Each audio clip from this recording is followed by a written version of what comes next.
Olá, meus amigos, bom dia. Sou eu aqui novamente, professor Gessé Cortez, tá bom? Mais uma aula de literatura, encerrando essa semana, nessa semana que vai ser aí o início da semana do recesso, né? Estamos no segundo tempo, daqui a pouquinho vamos fazer nossa aula ao vivo. Enquanto isso, vamos resolver aqui alguns exercícios agora nesse segundo tempo. Pode ser? Então, beleza, então. Então, pega a sua apostila, abre lá para mim na página 156, tá bom?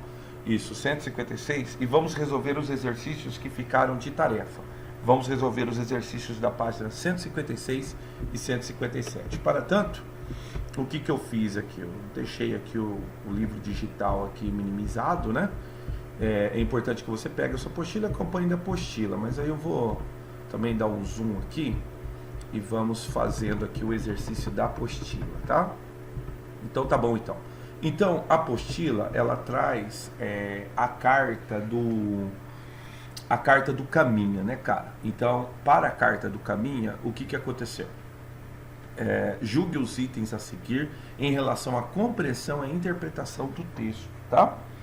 Pois bem, aí ele coloca lá, o texto lido é uma descrição bem objetiva da Terra descoberta. Então, se você fez a aula lá comigo, né, está no vídeo da semana retrasada, né? Onde eu faço a leitura de vários trechos da carta. Então é muito bom você notar que ela não é uma descrição bem objetiva. Então ela tem nuances de subjetividade. Por quê? Porque todos aqueles motivos que eu coloquei para vocês. É um pretexto para El Rei de Portugal mandar mais evangelistas, né? Um lugar para ser evangelizado, assim deixou claro Pero Vaz de Caminha, tá? E também era um relato também para tentar incentivar a iniciativa privada a investir na terra. Então, ele, né, falando que lá porventura teria ouro, etc., né? Assim como vários outros relatos, o relato das mulheres, o relato dos indígenas, são relatos que têm um toque de subjetividade, tá? Então, ele não é uma descrição bem objetiva da terra descoberta, tá? Ela tem nuances de subjetividade. Então coloca aí no número 1. Então você que fez a tarefa, o correto seria o falso, tá? Então a primeira lacuna, falsa. Bom, na carta, né, nele, Caminha menciona as duas principais finalidades das expedições marítimas portuguesas. Primeiro, a expansão da fé católica e a descoberta de ouro e prata. Verdadeiro. Como eu falei, né? Então essas são as duas molas propulsoras desse empreendimento.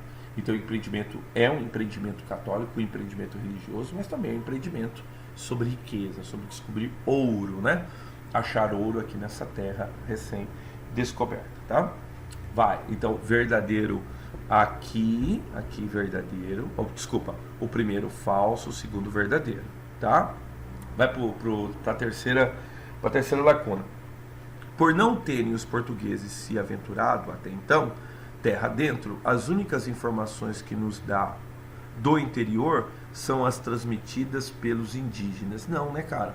Até porque eles nem falavam a língua dos indígenas, né? Então, na verdade, eles ficam sem saber nada da terra. Então, eles desconfiam que lá tem ouro, eles desconfiam que lá tem prata, né? Sim, eles não foram terra dentro, eles foram até um pequeno trecho, né? Mas aí a primeira expedição ao interior do Brasil ela acontecerá em 1501 e não será ali em Porto Seguro, será ali no litoral, onde hoje é a cidade de Natal, né? No rio ali que desemboca ali do lado da cidade de Natal, que é uma foz bem calma, né, cara? Uma foz que eles utilizam para entrar terra dentro. Foi a primeira expedição ao interior do Brasil que também não achou ouro. A gente vai encontrar ouro em 1700, quer dizer, quase 200 anos depois, a gente vai encontrar ouro, e aí vai ser aquela corrida louca, né? E a gente vai ter a oportunidade de estudar isso aqui juntos no próximo semestre, né? Período esse que nós configuramos chamá-lo de arcadismo, né? Que foi o período em que a gente descobre ouro no Brasil, e aí todo um centro intelectual ele muda de lugar, né? Ele sai da capital, que é Salvador, e vai até Ouro Preto, a cidade assim chamada, né? Chamada hoje Ouro Preto, né? Antigamente chamada de Vila Rica, né? e mais tarde eles encontram Diamante, alguns quilômetros adiante, a cidadezinha vai ser chamada de Diamantina, essa está lá até hoje, né, com o nome de Diamantina. A Vila Rica, hoje ela tem o nome de Ouro Preto, né, tá lá para você visitar, se assim você quiser. Então não, né, eles realmente não aventuraram, mas, contudo, eles ficaram, na verdade, sem saber exatamente. Então, não é informação transmitida pelos indígenas, até porque eles não tinham como conversar com eles, tá? Então, coloca aí falso. Então, tá ficando falso, verdadeiro, falso. Vai para a quarta. A quarta diz assim: no entender do autor, mesmo que Portugal não explorasse, colonizasse a Nova Terra, tê-la unicamente como parte das viagens às Índias já seria uma grande dádiva. É verdade. Então, por mais que aí, né, ele não aproveitasse tal, até como expansão territorial seria aí uma vantagem, né? Então tem toda uma vantagem que o próprio Caminha quer transmitir em suas cartas. Coloca aí, verdadeiro. Penúltimo. Para Caminha, o maior bem a que se deviam dedicar os portugueses é aquele que deriva das águas, tamanha a sua abundância, a nova terra. Não. Para Caminha, o maior bem que eles poderiam se dedicar era a evangelização, tá? Então tá claro lá na terra, tá? Ou melhor, na terra, tá claro lá na carta, né? Que ele fala, inclusive, que o maior bem que ele teria que se dedicar seria a evangelização dos índios, tá? Ele cita as águas que são infindas, que plantando tudo dá, mas aí já fica pela afirmativa ali, a primeira afirmativa, que fala que ela é uma descrição objetiva, não, aí já começa uma descrição subjetiva, né? Então, o maior bem não seria esse, o maior bem seria a evangelização dos índios. Coloca aí, falso, tá? Muito bem. E a última, o será salvar a gente, tá? É que os soldados portugueses deveriam fazer para evitar que tribos indígenas mais fortes dizimassem outras menores e mais fracas. Como é que é? Isso, não, esse salvar a gente, não, essa situação existia, tá? Então existiam índios aqui mais bravos, índios que lutavam entre si, índios antropófagos, etc, etc, tá? Contudo, na hora que ele fala que será salvar a gente, não é proteger, até porque necessariamente nesse primeiro momento eles não tinham conhecimento disso. Isso vai ser durante o processo, né, de colonização. Não, a expressão será salvar a gente será levar ao conhecimento do evangelho, tá? Seria a evangelização. Então também é falsa. Vamos fazer a ordem então? Na ordem, falso, verdadeiro. Falso, verdadeiro. Falso, falso, tá? Essa foi a tarefa e aqui a tarefa está corrigida. Vamos continuar? Ele ainda vai fazer uso dos fragmentos da carta, tá? Na questão 2, de novo, para fazer falso e verdadeiro, tá? Então tá bom, vai lá.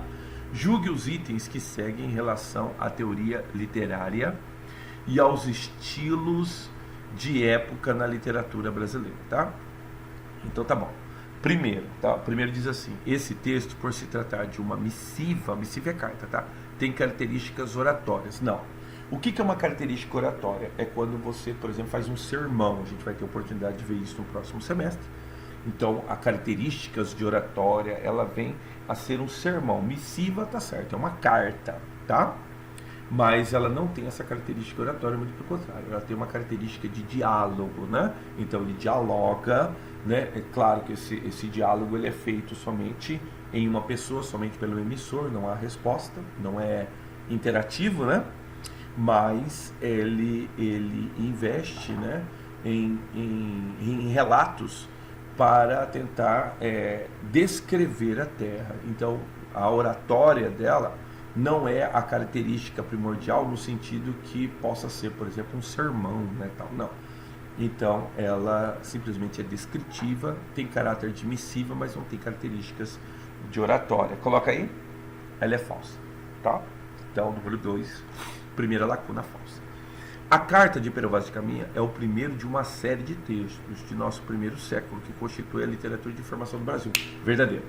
Então, Caminha só escreve uma carta, tá? Ele só vai escrever uma carta, mas ela inaugura uma série de textos que nós vamos identificar como literatura de informação, tá? A literatura, chamada literatura de informação, ela vai incluir tanto o elemento catequético quanto o elemento de apenas descrição, apenas de relato, né, de relatório para Portugal, tá? Aí a gente vai ter essa divisão, que literatura informativa vai ser somente essa literatura de relato, e a literatura feita pelos jesuítas nós vamos chamá-la de literatura caquética ou literatura de catequese, tá? Mas tudo isso a gente coloca num saco só, que é o primeiro século da nossa literatura. Então ela é verdadeira. Vai para outra. A outra diz assim: as constantes inversões e a sintaxe rebuscada da carta são características literárias clássicas do período, quase uma transição do Renascimento para o Barroco. Não, ela não quer ter características clássicas. Na verdade, é um relato de carta, é um relatório, era assim que se escrevia, mas não é uma transição para o Barroco. O Barroco, nós vamos ver, vai ser algo mais complicado, mais rebuscado, porque ele vai ter outra intencionalidade. Não é a mesma que nós encontramos na carta. A carta ela só tem caráter informativo. Coloca aí para nós. Falso, tá ficando falso, verdadeiro, falso. Olha a última.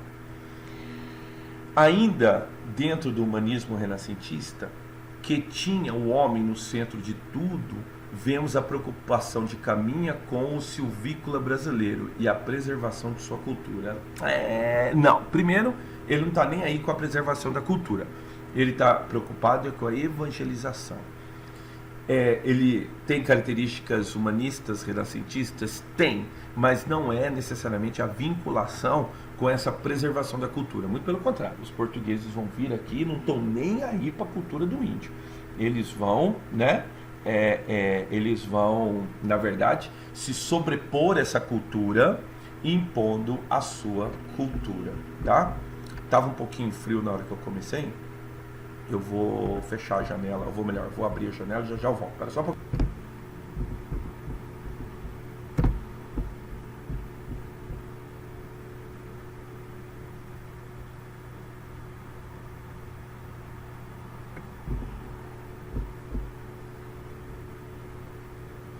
E aí, tudo certo? Então tá bom então, vamos continuar então. O que acontece, cara? Vamos aqui resolver os restantes, os demais, né? Então vamos lá. Faz comigo aqui. Exercício 3. Vai, exercício 3. A literatura jesuíta,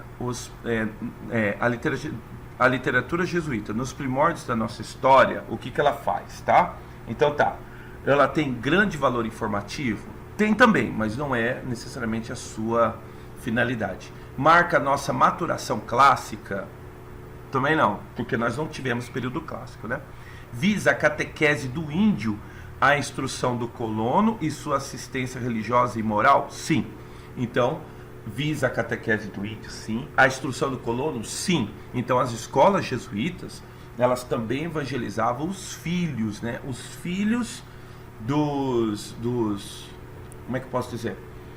Porque o primeiro movimento foi o movimento de capitania hereditária, né?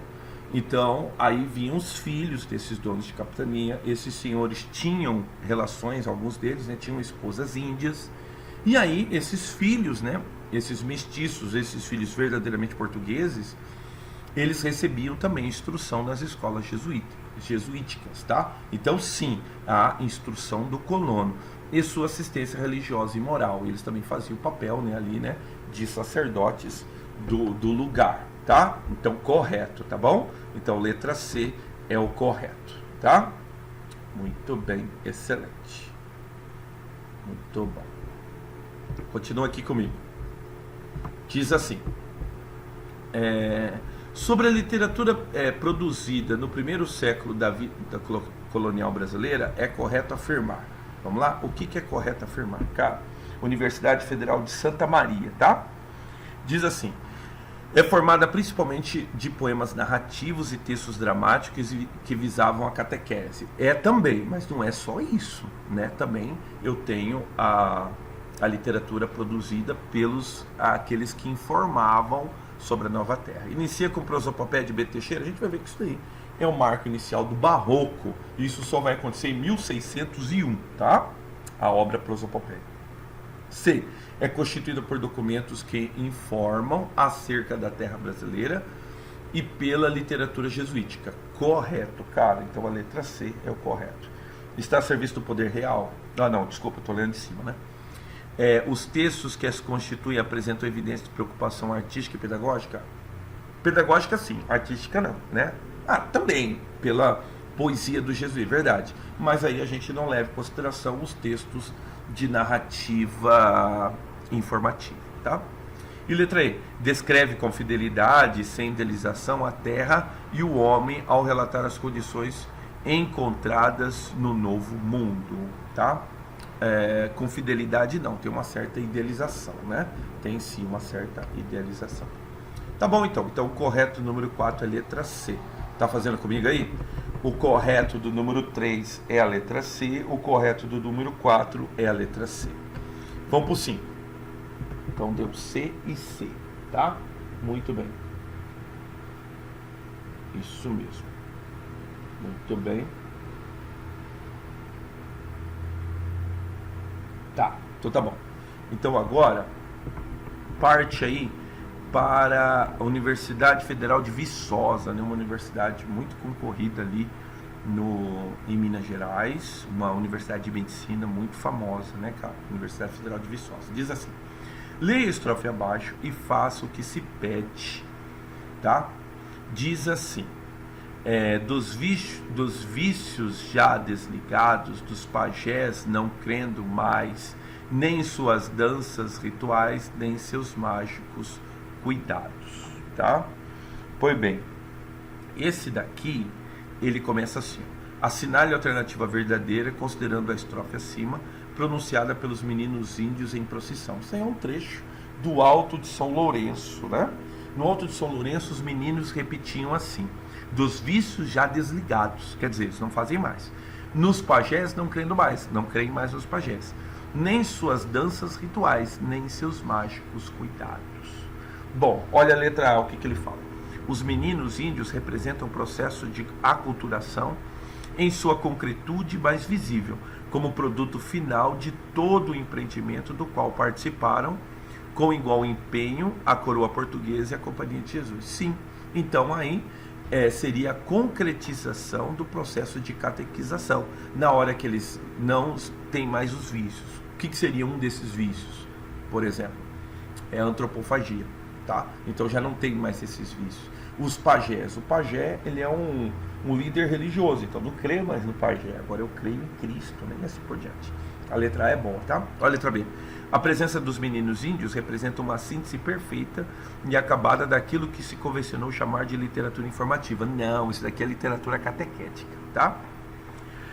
Vamos lá. C. Os meninos índios estão afirmando os valores de sua própria cultura ao mencionar as danças rituais e as magias praticadas pelos pajés. Não, na verdade eles estão negando essa cultura, tá?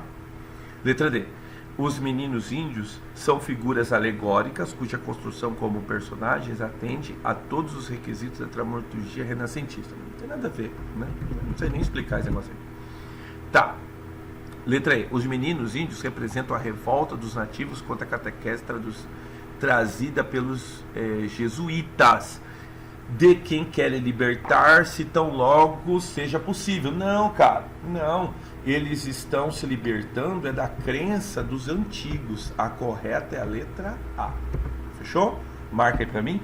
A correta é a letra A. Tá bom. E aí ficou como último de tarefa, né? O último de tarefa, o exercício 6, que diz o seguinte. Deixa eu cuidar o tempo aqui, porque o tempo é importante, tá? Isso. Então, a última de tarefa ficou assim. É um trecho da carta, né? As águas são muitas, infindas, em tal maneira é graciosa que, querendo aproveitar, dar-se-á nela tudo, por causa das águas que tem. Contudo, o melhor fruto que dela se pode tirar, parece-me que será salvar essa gente. E essa deve ser a principal semente que Vossa Alteza em ela deve alcançar. Tá? Muito bem. Excelente. E aí diz lá: visões otimistas sobre a potencialidade da natureza e dos indivíduos, né? A exemplo do que se verifica no texto transcrito, são comuns durante o período colonial. Assinale a alternativa que identifica os textos que transmitem esse tipo de mensagem. Então, tá? É uma biografia de santos? Não, isso aí é humanismo, né? Sermões eucarísticos, isso a gente vai ver que vai ser durante o Barroco, a próxima escola. Ficção regionalista, isso é romantismo, tá? Literatura informativa? Correto, tá? Então, letra D. Gênero lírico? Não, né? É uma carta, né, cara? Então, não, né? O gênero narrativo. O correto é a letra D. Fechou? Pois bem, já vou estabelecer com você, ó. Número 1 vai ficar de tarefa, do desenvolvendo habilidades, tá bom? O número 2 também vai ficar de tarefa, o número 3 também. Então, vamos fazer o número 4. O número 4 eu vou fazer, tá? Bom, a feição deles é serem pardos, maneira de avermelhados e bons rostos e bons narizes. Bem feitos, andam nus, sem nenhuma cobertura, nem estimam nenhuma coisa a cobrir, nem mostrar suas vergonhas. E estão acerca disto com tanta inocência como tem de mostrar o rosto. Carta de caminho, tá? Muito bem. E aí, cara, eu tenho isso daqui, cara, não é uma foto, tá? Isso daqui é um quadro pintado provavelmente por esse holandês aqui, né? Olha o nome dele, né? É Oudtjot, né? Por quê? Porque teve aqui alguns artistas vindos da Europa que registravam a respeito desses índios, né? Então aqui ele faz um relato, né, do que seja esse índio, né? Índio Tapuia, tá? Disponível em dia a dia, pr.pr.gov.br, tá?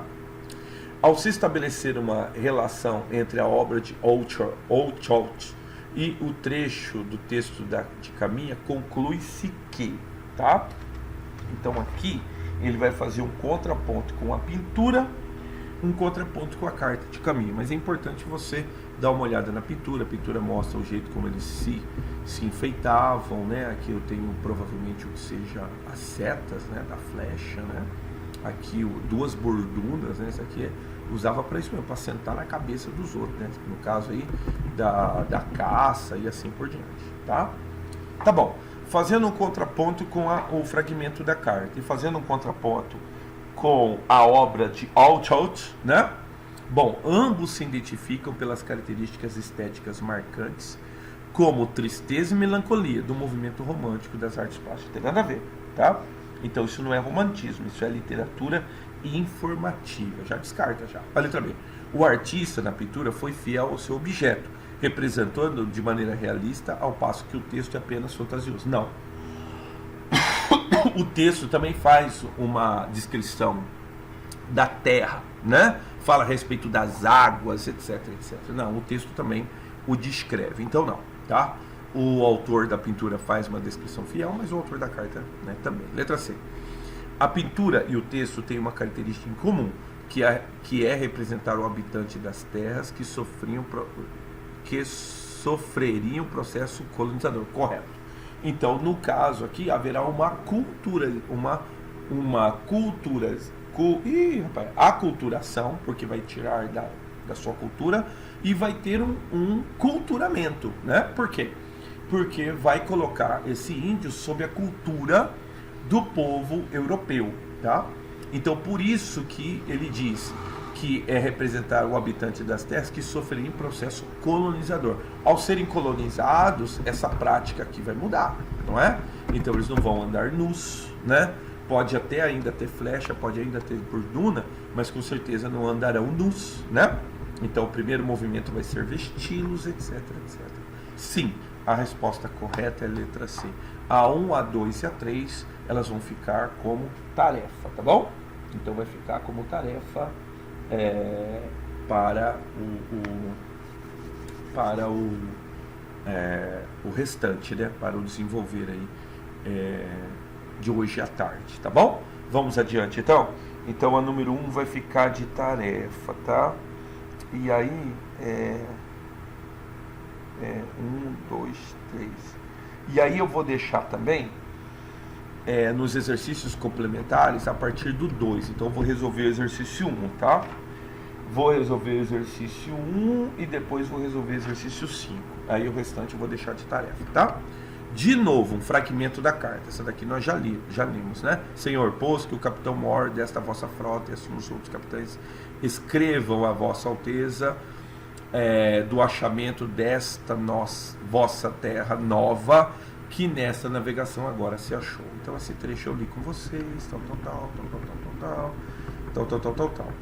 Aí ele vai perguntar: evidenciando a leitura compreensiva do texto, julgue os itens a seguir. Como nós já fizemos, né, a leitura da carta, então vou fazer com vocês aqui. Faz o primeiro aí. Diferentemente de outros documentos do século XVI acerca da descoberta do Brasil, hoje esquecidos, tá? Por quê? Porque foram as cartas, por exemplo, de Gandalf, tá? A carta de Pero Vaz de Caminha continua a ser lida devido à sua importância histórica e também por conter elementos de função poética da linguagem. Sim, por quê? Porque ele fazia todo, né, um aparato, né, de subjetividade da carta. É verdade, cara, né? Então coloca aí, a primeira ela é verdadeira. Coloca aí, verdadeira. Segunda, a carta de Pero Vaz de Caminha é considerada pela história brasileira o primeiro documento publicitário oficial do país. Documento publicitário oficial dá uma forçada, né, cara? Não, ela é um documento de relato da história. É o primeiro documento, não um documento publicitário oficial. Não tem nada a ver. E aqui nem era país ainda, irmão. Aqui era colônia de Portugal. Não, abandona isso aí. Devaneou. Letra falso.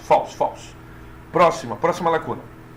A carta de Caminha é um texto essencialmente descritivo. Essencialmente descritivo. Era essa a ideia.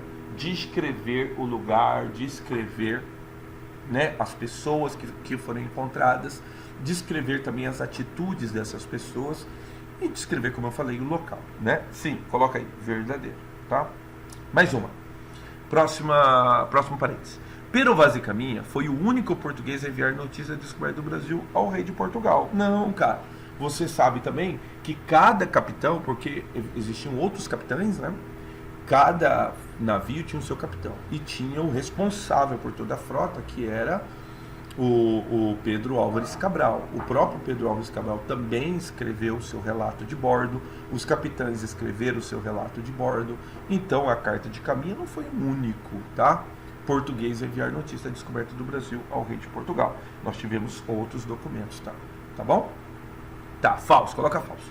Outra, segundo Caminha, os habitantes da ilha de Veracruz eram desavergonhados. Não, cara, eles eram inocentes, lembra? Então eles mostravam a roupa, eles mostravam a nudez, mas não tinham vergonha nenhuma de assim mostrar. Então marca aí, cara, ficou assim, ó, verdadeiro, falso, falso, tá? De novo, verdadeiro, falso, falso, tá? Aí a questão 2 vai ficar de tarefa, a questão 3 vai ficar de tarefa e a questão 4 vai ficar de tarefa. Vamos fazer assim? Leia o fragmento a seguir, assinale o que for correto. Aí de novo, outro fragmento da carta, né? As águas são muitas, infindas, etc. Tá? Muito bem. Aqui eu tenho um fragmento, né, cara, de Anchieta a Santa Inês, né? Em outra ocasião, a gente já leu um fragmento desse aqui. Cordeirinha linda, como folga o povo, porque vossa vinda lhe dá lume novo. Cordeirinha santa de Jesus querida, vossa santa vinda o diabo espanta, por isso vos canta com prazer o povo, porque vossa vinda lhe dá lume novo, tá? Ele vai fazer algumas afirmativas. Cuidando horário, vagabundo. Isso, vamos lá, vamos caminhando para o final, tá? Diz assim: os dois fragmentos pertencem à chamada literatura informativa, tá? Bom, até aí, tá aí é verdade, né, cara? Os dois são. Não, na verdade, o segundo texto é literatura catequética, tá? Mas vamos ver onde é que ele vai chegar aqui. Que representa o Brasil do século XVI. Caracterizam esses fragmentos a beleza da nova terra descoberta, a necessidade de revigorar a fé cristã do povo que aqui habitava. Tais características esclarecem os objetivos dos primeiros colonizadores portugueses, usufruir das riquezas, ao mesmo tempo catequizar os índios. Bom, a definição está correta, contudo, ela não faz parte da literatura informativa, tá? Ela é literatura catequética. A nomenclatura que ele está usando aqui está errado, tá? Literatura informativa é somente a carta de Pero Vaz de Caminha. A segunda seria chamada de literatura catequética. Se ele chamasse tudo isso de literatura de informação, aí estaria correto, tá? Porque a gente chama de literatura e informação toda a literatura feita no século XVI. Tá vendo o problema da nomenclatura? Tem problema na nomenclatura, tá? Literatura informativa é somente a literatura que queria informar o rei de Portugal. Aqui ele teria que destacar. É chamada de literatura informativa e de literatura catequética, ou literatura caquética, literatura de catequese, tá? Tá, vamos desconsiderar o número 1. O número tá errado, cara. O número 2. Os dois fragmentos pertencem à literatura informativa e jesuítica. Aí, você viu? Informativa, sim, e jesuítica, sim. Tinha que ter acrescentado no primeiro, do século XVI. No primeiro, é certo, Pero Vaz de Caminha, nos permite perceber as expectativas dos portugueses com relação ao Brasil. Isso é, dar-se-á nela tudo, né? Muito bem. E evidencia-se, portanto, as informações que a coroa portuguesa deseja obter, confirmando desse modo as reais intenções de expansão do comércio e a conquista das novas fontes de riquezas e de trabalho escravo também, tá? Então tá bom, então. Então marca aí, verdadeira, A2, tá? Leia 4. Nos dois excertos evidenciam-se as primeiras manifestações literárias do Brasil colônia. Verdade, até aí tudo bem. Denominada Ciclo dos Descobrimentos, verdade, compreendido por um conjunto de obras cujo objetivo era divulgar o descobrimento marítimo das terras e a conquista e a colonização dos territórios ultramarinos, a vida do mar e as consequências morais políticas desses fatos. Correto. Então marca aí, está correta 2, está correta 4. Leia 8 para mim. Nos dois excertos fica muito evidente o objetivo maior do expansionismo marítimo de Portugal e de Espanha. Não. Então, os dois objetivos. Entendi. Nos dois excertos fica muito evidente o objetivo maior do expansionismo marítimo de Portugal e de Espanha. Dilatar a fé e o império, certo? No primeiro, a terra brasileira confrontada com a paisagem desoladora da... Não confrontou nada, irmão. Não. Mas parecia um paraíso intacto. Tá, águas são infinitas, tudo bem. No segundo, a cruz do cristianismo e a preocupação da dilatar a fé esconde os objetivos mercantilistas e expansionistas da coroa portuguesa. Não, eles também tinham intenção de expandir a fé, também não pode julgar isso aí não, tá? Então eles investiram também em expandir a fé, até porque, meus amigos, tinha que ter aqui a essência do Vaticano, entendeu? Então, foi sim um dos motivos da expansão da fé. Não era algo velado simplesmente para suas intenções expansionistas. Tá, é falso. Vai para o 16. Nos dois excertos, o primeiro escrito pelo Vaz de Caminha e o segundo pelo padre José de Anchieta, confirmam-se as afirmações dos historiadores nos primórdios do século XVI. Não se pode falar de literatura no Brasil. O que existia eram relatos de viagem de escasso valor literário, informando sobre a terra. Isso mesmo. E o índio, o documento do processo de conquista e colonização. As obras dos jesuítas aparecem paralelamente às obras de cronistas, né, e viajantes, igualmente ricas de informação, mas acrescidas de um dado novo, a atenção pedagógica, moral e cristã. Correto, cara. Então tá certo 2, tá certo 4, tá certo 16. Na soma isso dá 22, tá bom? Faz a soma aqui. E aqui, né, cara? Aqui mostra, né, a vinda do Papa ao Brasil. O que mostra isso daqui, né, cara? A visita do Papa ao Brasil em 2013, eu lembro disso aí, né? Já era grandinho já, tá? Já era professor, inclusive, tá bom? Por ocasião da Jornada Mundial da Juventude. Foi o Papa Francisco que veio aqui, né? Faz pouco tempo, pô. Tô lembrando 2003, né? 2013, é o Papa Francisco. Porque eu tô lembrando é do Papa João Paulo II, quando ele veio ao Brasil, tá? Mobilizou milhares de fiéis, representando valores e práticas de projetos missionários da Igreja Católica para a América Latina. No texto, a menção a José de Anchieta aponta para outra época da ação da Igreja, a colonização da América Portuguesa no século XVI. Explique o principal objetivo do projeto missionário da Igreja Católica.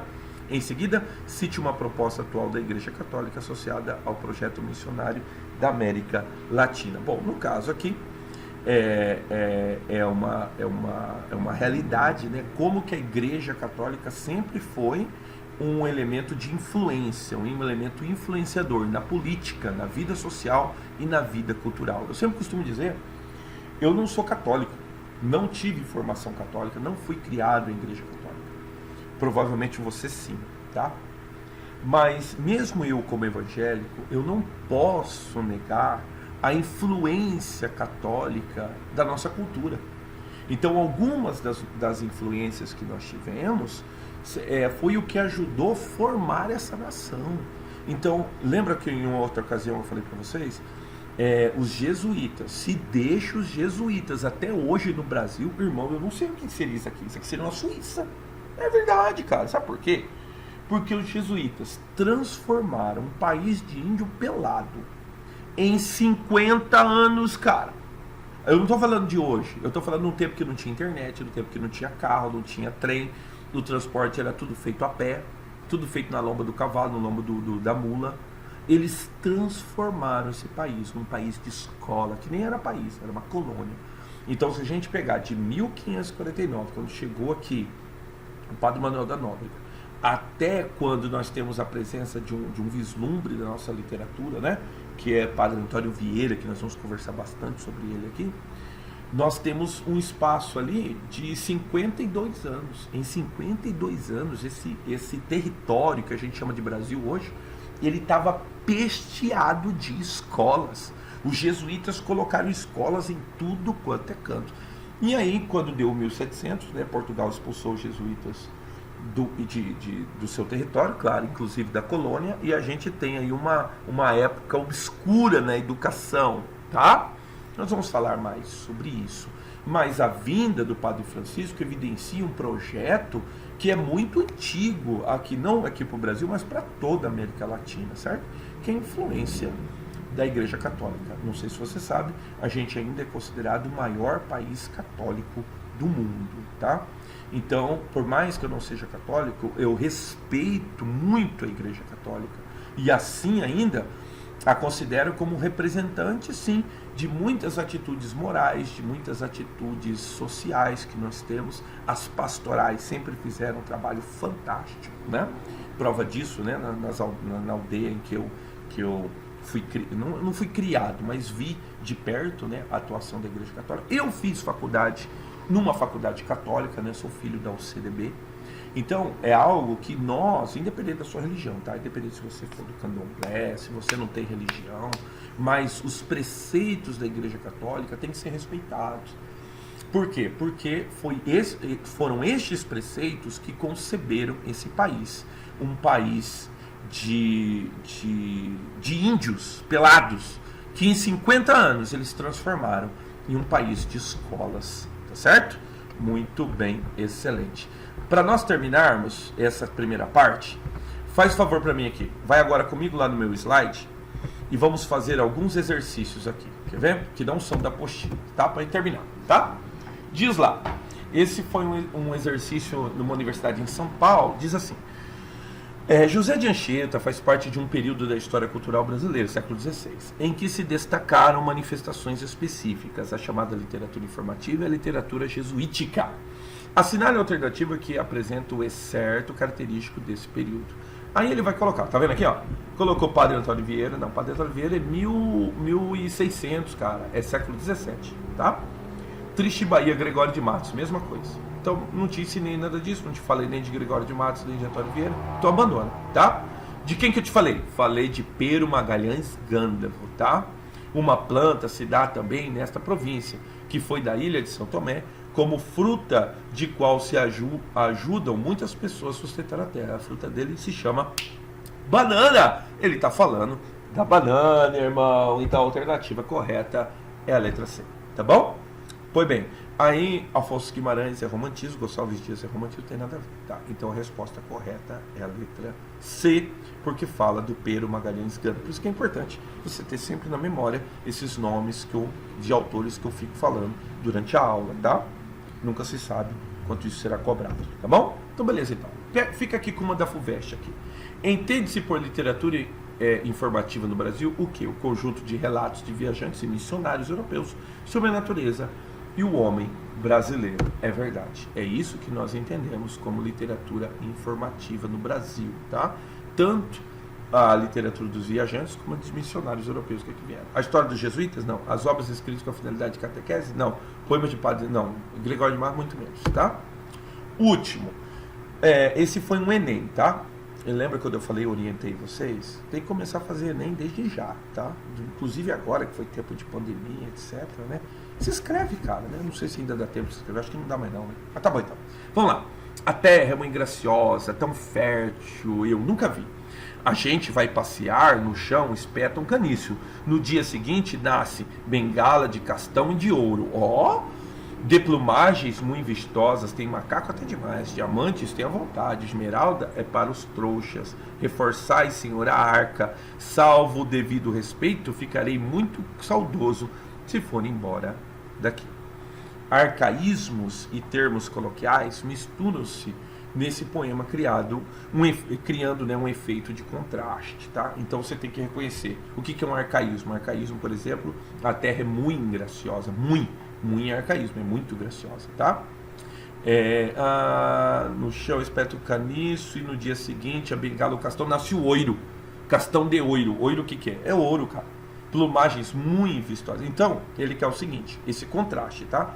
Daquilo que é linguagem coloquial e daquilo que é arcaísmo, quer dizer, uma linguagem muito antiga. Olha a letra A, a terra é muito graciosa, viu? Tem macaco até demais. Bom, provavelmente seja a letra A, tá? Então, muito graciosa, macaco até demais. Bom, letra B, salvo o devido respeito, reforçar esse horário. Não, não tem arcaísmo. A gente vai passear, ficarei muito saudoso. Não, não tem vai passear, não é o caso. De plumagens muito... bengala de não, os dois são arcaísmos, né? Muito e oiro. No chão, espeta o caniço, diamantes tem à vontade. Não tem arcaísmo. Então, fiquemos com a letra A, tá? Essa foi uma proposta do Enem. É muito antigo? Mas o Enem sempre, né, sob as mesmas perspectivas, tá bom? Muito bem, eu espero que vocês tenham gostado, tá? Daqui a pouquinho eu volto. Essa aqui é a câmera que eu estou testando aqui, mas eu não estou conseguindo colocar ela aqui na gravação, mas tudo bem. Daqui a pouquinho, tá? A gente volta agora para nossa aula ao vivo, tá bom? Para nossa live, tá? Fica aí com a gravação. Espero que vocês tenham entendido os exercícios e fiquem atentos para as tarefas agora no período vespertino, tá bom? Um abraço e até mais.